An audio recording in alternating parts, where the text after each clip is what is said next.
27-year headache. Chapter 5 of the life of God's righteous servant of Isaiah 53. The same year I graduated from law school, 1982, my son Justin was born. In 1985, my daughter Brooke was born.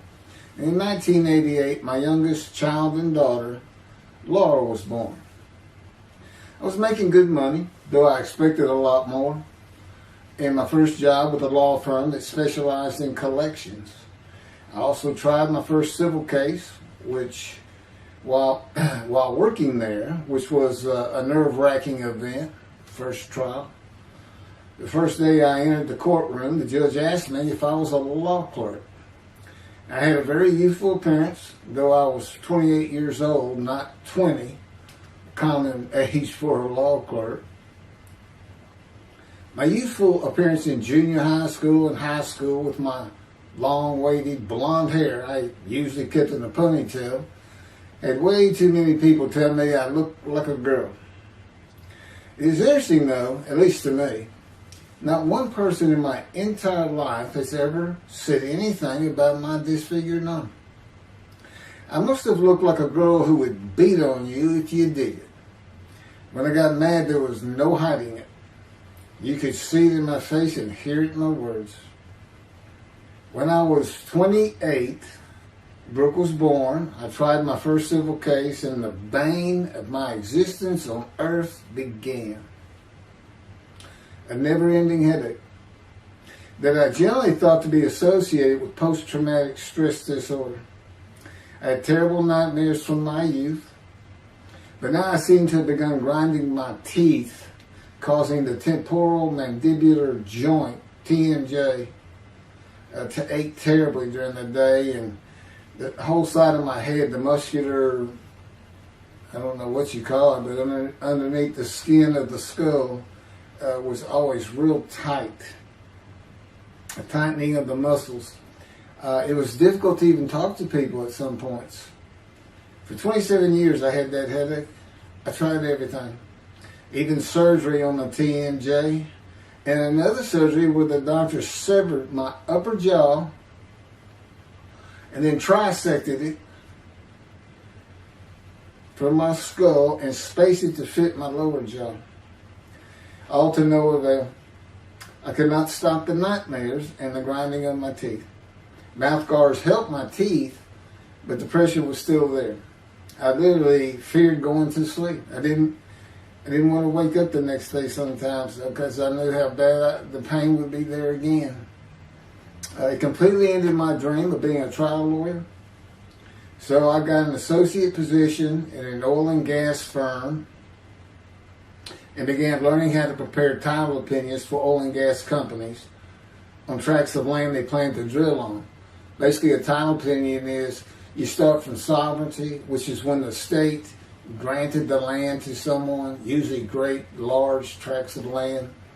And from there, you get parceled out and cut up. And I'd be chasing one small tract within a very large one almost 200 years ago, in the early 1800s, and I would have to create genealogical charts of heirship, for people who died without a will, and I had to know who the family members were, and I got very good at it, and I really enjoyed it.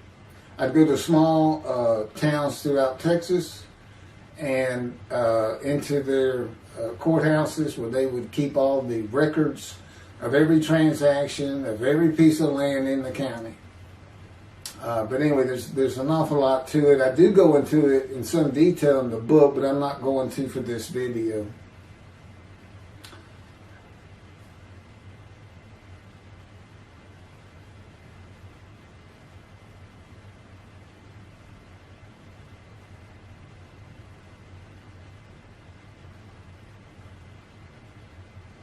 Eventually, I had my own firm.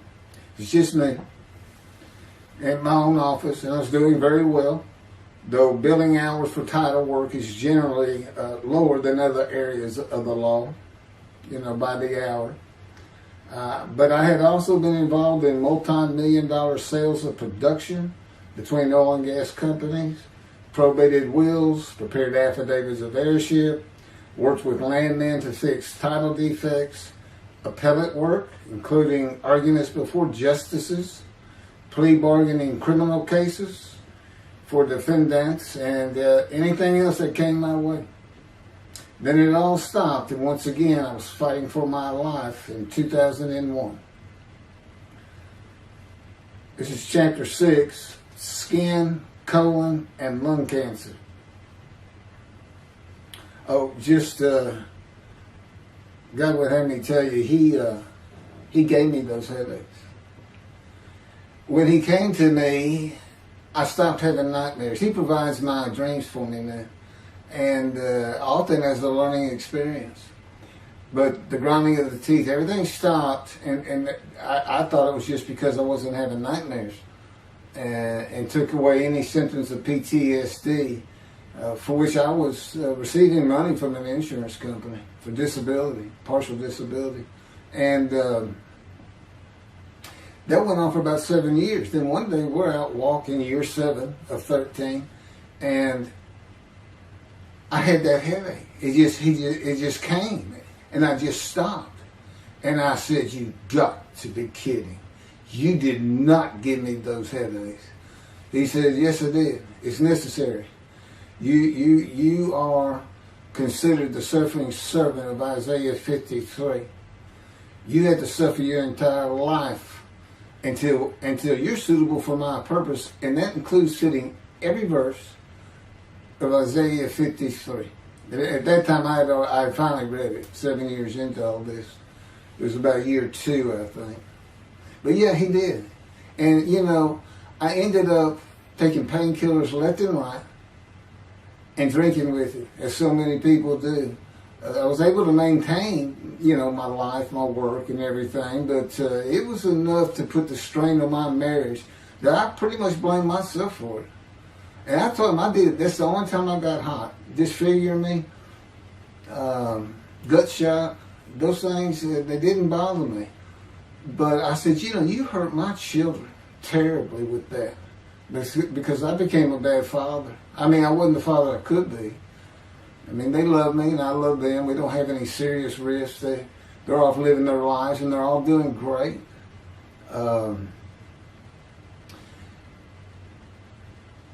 But if they consider themselves anything, they're Christians. And although I don't think any of them are overtly religious, or that they're in church every Sunday or anything like that, but when I started going to the conservative synagogue here in town, and I told them I was converting to be Jewish, they're pretty much just that. Just saying I would be a Jew, I guess. I'm not sure that I didn't believe in Jesus. It was probably more of it, God says. But really haven't talked to them much at all in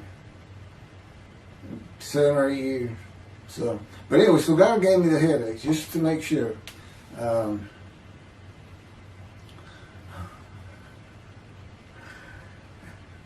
Anyway, I was married to Denise for 18 years, and we divorced in 1997 for irreconcilable differences. We agreed that she maintain custody of the children. The first to leave was Justin, and he came and lived with me. Then Brooke started getting in trouble, who is as tough as she is beautiful. Her mom's very difficult to get along with. Justin was a lot like me at his age, and trouble followed him everywhere he went. Like me, he was hard to talk to, and like me, his getting out of high school was a coin flip. He's doing great. He learned the oil and gas landman business, and I helped him out as much as I could, and friends of mine helped him out even a lot more. And he's very successful now. Married, no children. Laura's married, no children. She's got a great job. And Brooke is married with 2 children. I have 2 grandchildren. Long life, see his children. You'll see what I'm talking about, long life, when I get to the lung cancer that God chose to crush me with. Something had to be done, and to make matters worse, Denise had met a man and they were going to get married. But he didn't want Brooke. to be part of their new family, or Justin for that matter. He wasn't going to go stay with them anyway. Now, I had 2 of the children, and she had 1, but all still in her custody according to the divorce decree. So anyway, I stopped paying child support on those 2, but had not gotten around to the proper revision of the divorce decree when I took Justin and Brooke with me to live on the Big Island, Hawaii. Laura came with us to visit for a month. This oversight on my part resulted in Denise and now her 3rd husband filing papers in divorce court for past child support for all 3 children, for the time I had begun paying her 1/3 of the original amount. I represented myself. I had won contempt of court and was locked up for a day, but I never had to pay that money. By verbal agreement, I sent Laura back exactly 1 month later. I could not leave her out, and I wanted her to see where her brother and sister would be living. They were all so close and protective of each other, and still are to this day. And she was so sad. One of the hardest and emotionally painful things I have ever done was put her on the plane back to Houston. I can't think of anything else. The backdrop to moving to Hawaii was my firm was in dire need of new work, but the oil and gas industry was down. It's always up and down, and my clients were not drilling. A landman I knew called and said his sister in Hawaii, a brilliant eye doctor, but not a good businesswoman, needed help resolving creditor issues stemming from her new offices and equipment purchases. I told him it was a good time for me, as things were slow, and who's going to turn down a free expense trip to the Big Island, Hawaii? So I went and took care of everything without charge, but of course everything was paid for. When I came back to live in Hawaii at the urging of the doctor that I had helped, who did not like the look of an abrasion on my chest, and it had been there for years, I was examined by a friend of hers, and it was cancer. I don't remember what the doctor called it. He removed it in surgery with a 6-inch diameter circular cut, and it was not malignant. I could practice in just about any area of the law, and all I had to do was pass the Hawaii bar exam, one of the toughest in the nation. While studying for the bar, my body, all at once, in a moment, told me something bad was wrong with me. I had been running, swimming, and riding my bike everywhere I went, letting Justin have the car, and had been feeling good and strong. In a moment's time, I was weak and sick while grocery shopping, and there was a pain in my belly and my abdomen. I did not know it, but a large tumor in my colon had burst through my colon, and I was bleeding internally. I did not go to a doctor, which I guess is my nature. That, and I did not have medical insurance. Anyone asking anyone for help unless things were at a critical stage, such as a bullet wound, was something I couldn't do. There's all kinds of personality disorders. I thought surely it would pass, and decided to just give it time and bear up to the abdominal and belly pain. I continued studying and took the Hawaii bar on Oahu and Honolulu in the summer of 2001. I had lived in pain for so many years from my headache, and passing the bar was so important, I just kept going day by day. Pain was getting worse, and but I kept exercising. It was the only time I didn't focus on the pain. I had always been a fast healer, and I thought in any day it would just go away. I finally could no longer take it. Brooke, it turns out, was in Houston visiting with her mom, and I left Justin at our little, we called it the little green shack. There wasn't much to it. We weren't there very often, really, except to sleep, and went to Houston to find a doctor for diagnosis, staying at my parents' townhome, which is where I'm at now. I had allowed my major medical insurance to lapse using premiums for child support when things had gotten lean. I just needed someone to tell me what was wrong. I would find a way to take care of whatever the diagnosis was. Early September, I was close to dying, lying on the floor of a dingy apartment of a friend who traveled for work. I could no longer get up to even try and get medical help.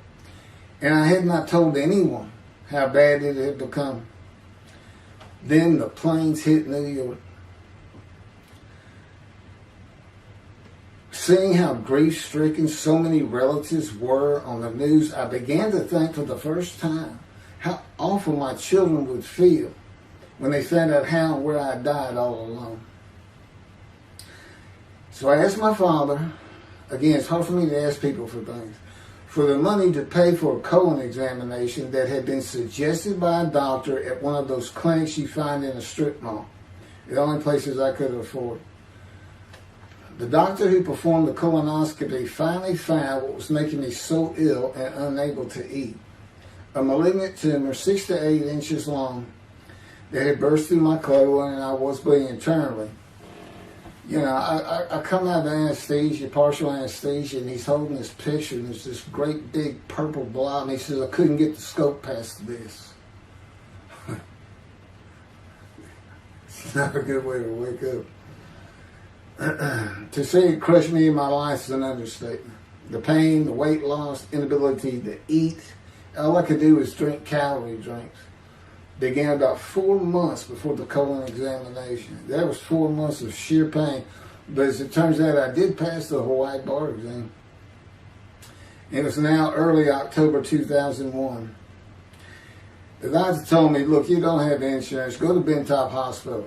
That's the hospital I went to when I got gunshot. I prefer gut shot. It sounds better. It is, man.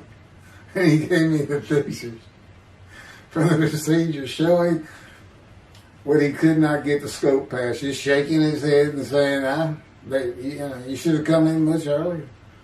So I went to Bentop thinking I was here in 75 on October 5, dying, but I did survive. And here I am again on the first week of October 2001. I showed the pictures to the admitting nurse.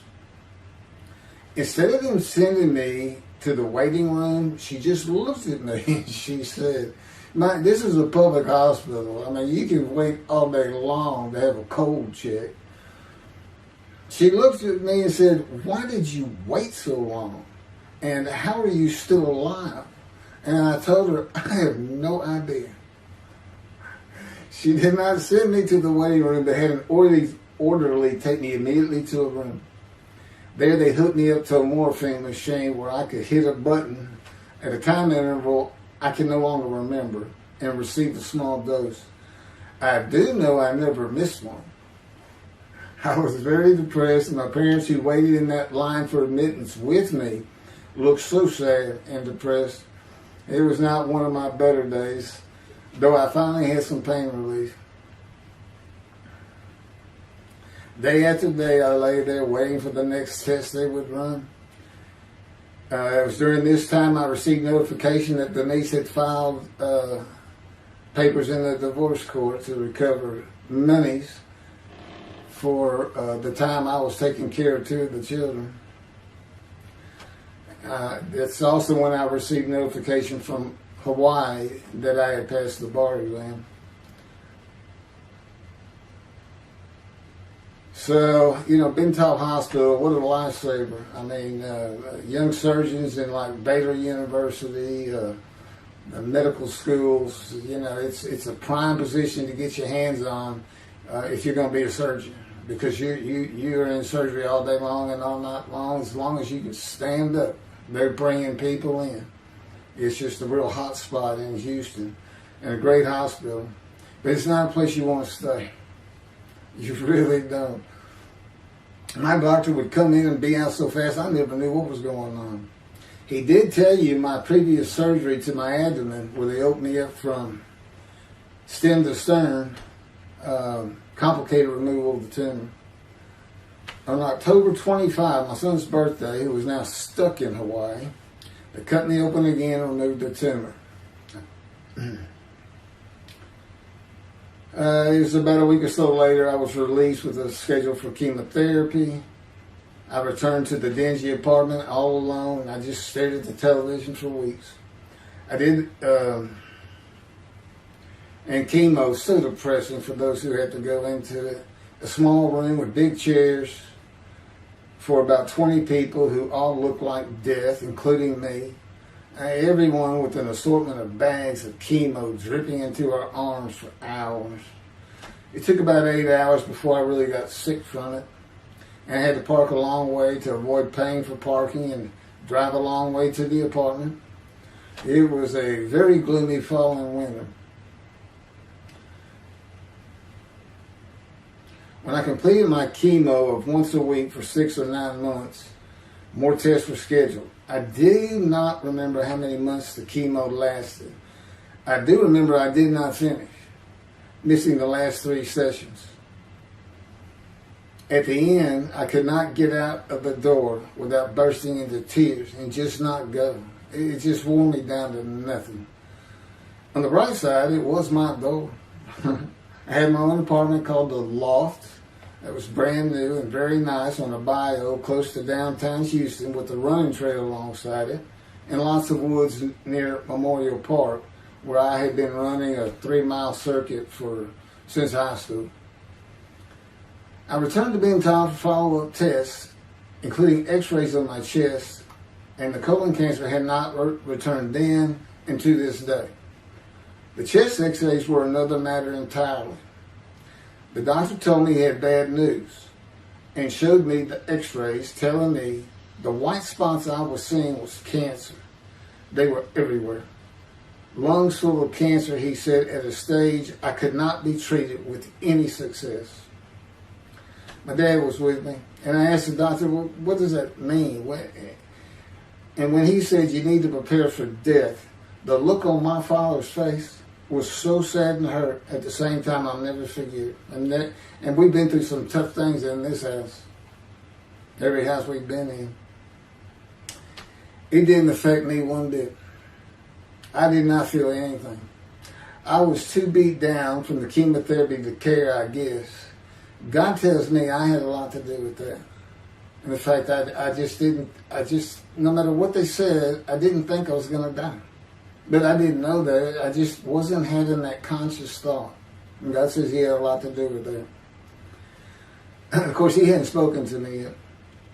I had never seen a doctor for cancer or any other ailment since that day. I had to get Justin home was all I thought about. But I needed money.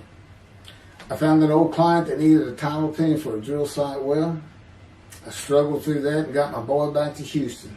And it was tough. I was so weak. And it had been so long since I really had done any title work.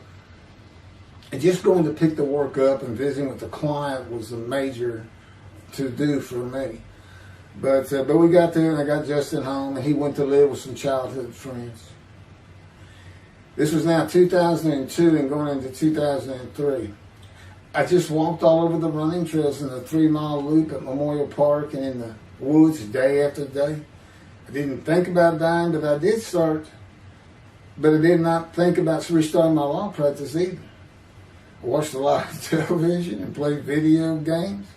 I watched the Tour de France for the first time and got inspiration from Lance Armstrong. I was still alive though, and the funny thing was my lungs never bothered me. I was never sick.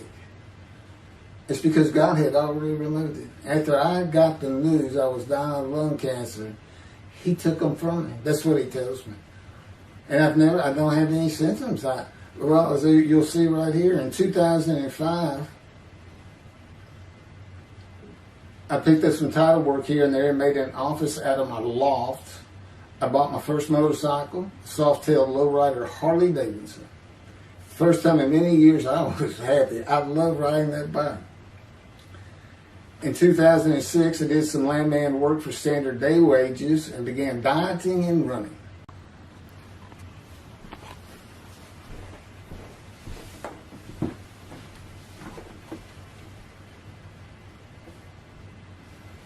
once again, my camera only goes for 29 minutes and 59 seconds, and I'm going to back up just a little bit. In 2006, I did some land work for standard day wages and began dieting and running. I had never been a swimmer in terms of training for it. I love the water and swimming, but I never trained with laps at different paces and various distances. Mostly because I was so slow, because of my right arm. I was reaching an age, though, where endurance in my running was more important than speed. And so endurance swimming was too. In Hawaii, I had seen the athletes come to Kailua Kona, where we lived and where the Ironman triathlon begins and ends. Matter of fact, my little green shack was just right on the route where they start. That was a fun week. And it was amazing watching the athletes train and prepare for the race. I would think to myself, a human being, the human body cannot do what they are doing. Yet they were and they did. It's just amazing. I decided to learn how to swim more efficiently and how to train for distance and endurance. Get a regular and triathlon bike and enter some triathlons. I was still alive and finally a direction and purpose in my life. Training every day for long periods of time. It really helped with my headache and I slept better. In 2007, I signed up for the March 30, 2008 Lone Star Half Iron Triathlon in Galveston, Texas, and the October 5, 2008 Longhorn Ironman 70.3 in Austin, Texas. You cover 70.3 miles, and you got to do it under 8 hours. And I did real well in the first one. As far as my time, it's 7 hours and a little bit, but I barely made it without disqualification in the one in Austin, and it was primarily because of the hills. It's this very hilly area in central Texas, I guess, but I did make it, and swore I'd never do another one. But I did that after the first one too. It's tough. My insurance was still paying for my inability to work, primarily based on the headache and a diagnosis of PTSD. So I was not working, and I got real serious in training to swim the 1.2 miles in the ocean, and that would be in Galveston and in a lake in Austin, 56 miles on the bike, and a half marathon, 13.1 mile run. That's what I was able to do with a diagnosis in 2001 of lung cancer that could not even be treated, stage 4. And that's just about impossible. It would take a miracle of God for that to happen, because generally you're going to die within 1 year. They say if you get lucky with good medical treatment, you might make 5 years. But 1 year is the standard, if you can make it that long. That's my proof that I offered myself to guilt for God.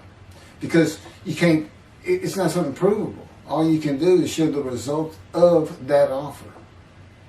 And again, guilt's an emotion. I got way too many videos and everything to get too detailed on it. But that is the proof. You know, I got the colon cancer 20 years ago when the planes hit New York. And it was 2000. Oh, that was 2009, right. Too many things go through my mind when I start thinking about those cancer years. But God, He removed it. He had something for me to do, but that's verse 10. God chose to crush him with disease. And as I've mentioned, the reason He chose that is to show that I was blemished, defective, could not possibly be an offer for sacrifice, because He knew what the Gentiles were going to do.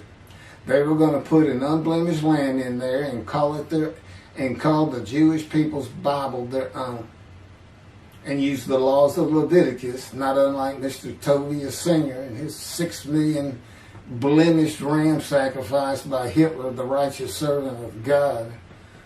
How that seems to read.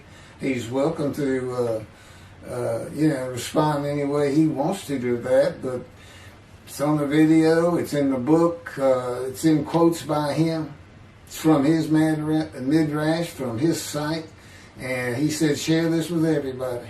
Everybody can take it and just share how great my knowledge is. Well, it's lacking in some areas. There's any question he's an intelligent man. But his reasoning capabilities, in my opinion, at least as to Isaiah 53, are severely wanting. I am that man. And God's going to give the Christians hell with it and with me. Just like I just heard this for the first time on the video. When all of a sudden he had me say that Jesus announced he wasn't the man of Isaiah 53 on the cross. When he said, Father, Father, Father, why are you forsaking me? Because he was about to die.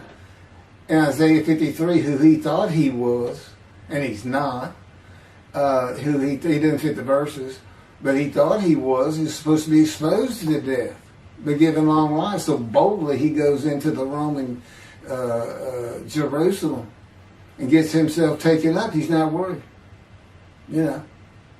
Delusional, yeah, maybe, but as far as I'm concerned, he's nothing but a story. He never existed. And the story starts with the Essenes of the Red Sea Scrolls and the teacher of righteousness. Real quick, I'll go over that. Here's the thing. Their founder is called the teacher of righteousness. Okay? They were great followers of Isaiah. They had the great scroll of Isaiah. They're prolific writers and copyists. They had their own gate at Jerusalem. The Essenes gate. Now, the New Testament never mentions them. You got Pharisees, Sadducees, Essenes, but they never mention an Essene. And Jesus, quite frankly, would have been one of them. Because they embody who he is. They didn't like riches, hated sinning. They didn't like material things. They removed themselves from Jerusalem, in the most part, to those caves by the Dead Sea for that very reason. But they did have a gate. They still had people who would be there. And you know what they would do at the gates? Tell stories. That's what you do. You tell stories. And it is a great story. Here's this guy. He's connected with God. Back then they believed men were gods. Caesar was a god. Over in Egypt you had the same thing going on. It's a common thought that men could be gods.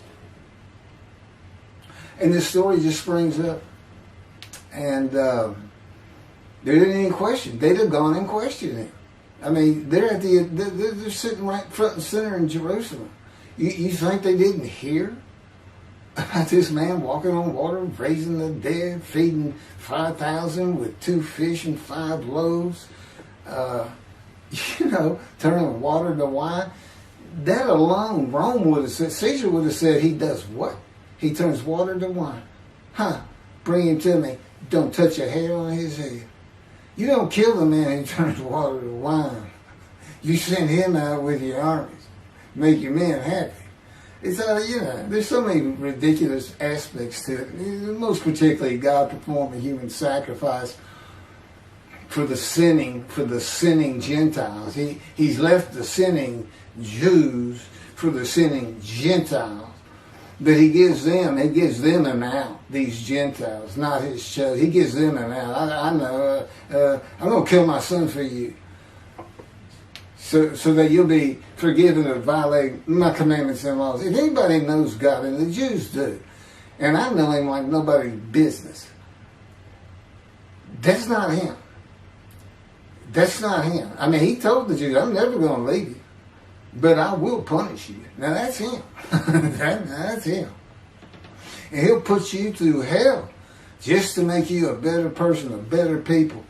And he has no plans of changing that. He's not going to change the minds and the thinking of billions of people to make them love the Jew. He's just not going to do it. And the practicality is he didn't create man for him to even be able to do that. Now, he could have created humanity where he could do that.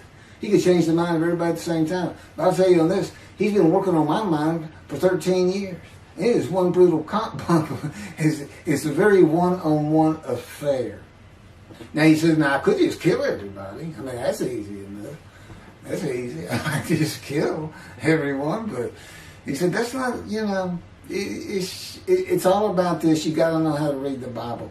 It's written for antiquity first, in the Dark Ages, and then the Age of Enlightenment. I mean, basically he's saying you've got to go back over it. You've got to check these guys. You've got to check Rambam in his speech. God's going to make the world speak Hebrew. Or, they will be the pure speech. You got to check some of this stuff. And I read Rashi's, I went through his Isaiah 53 Midrash, and all I can say is very unimpressed. I've seen what he has to say in Malachi. He didn't pick up on any of this. He didn't know what the angel of the Lord is, the angel of the covenant that you desire. He doesn't know how Moses goes by a burning bush that's not consumed. The angel of the Lord is in there, and God speaks. I do. To me, it's just like, well, you just get some basic concepts, and all of a sudden, and quite frankly, it'll open up the scripture to the Jews. They can put the Talmud aside for a little while. But I will say this. God says, if you can study it, study it. There's all kinds of great things in it. Just be real careful about what you teach from it. And it's useful for heaven. If you like to talk about Talmud as a scholar with other Jews who may very well be in a scroll of remembrance with you, you can meet up with them. You'll see them in the meeting places, have them over to your room. Y'all can watch the new earth being created and the new peoples of God chosen, and watch the evolution of the chosen people. And humanity, the same as this one. God says, why would I change it? Why would I change it? When I did it, it was perfect. And you can tell Mr. Singer that the evolution that he's talking about, where all of a sudden the world's going to love the Jews, been going on for over 3,000 years, and it hadn't even. And today, anti-Semitism's up, and David is here. It's not going to happen. Thank you very much. I will be doing. Was that 5 and 6? Yeah, that was 5 and 6. Now the book picks up at chapter 7. It's on a video when God first speaks to me. And it's very interesting. And we'll still be putting some videos out. But I've pretty much covered all the major material. Everything from Isaiah 53, the day of the word, Lord. There's a few more things. And it's a better read than it is a video watch. But, for those who like to read. But it's covered very well in these videos. And now that I put in the personal part in, which is to show how I fit Isaiah 53, and you see the difference in my life. Now that's a life of suffering. That's a life of pain. That's a life of familiar with disease. They say, gee, well, he died on the cross. He was scourged. He was scourged and this and that. Do you know how much he suffered in his life? I mean, he's not even in the conversation as a man of suffering. He's not in the conversation. Thousands and thousands and thousands of people died horrific deaths back then and by crucifixion. He's not the only one. This is descriptive of a man in his life. So you can find him, identify him. And what did he do? He never suffered. He was never sick, ever, until the last day of his life. He's 30 years old and he's got one day but under his belt of pain and suffering. To me, you're not even in the conversation. I mean, that's nothing. That's not even suffering. That's just, you had a bad death, sorry. You got whipped first. You got whipped. One gospel says the scourging was an open-handed slap to the face. Now, the other three do say scourge. But then and then every movie you see, he's carrying that cross. He's all whooped up and bleeding, this and that. He carries the cross in one gospel only. In the other three, it's carried for him. And then he's on the cross, and what does he do? Father, Father, why have you forsaken me? And then the gospel says, one of them, and then he gave up the ghost. He gave up and died. I laid in the back of an ambulance for 8 hours, doing everything I could in my power to stay alive. Just gave up the ghost. There's another video where we make that a little bit more humorous. Anyway, thank you for listening, and I guess that's it. Thank you.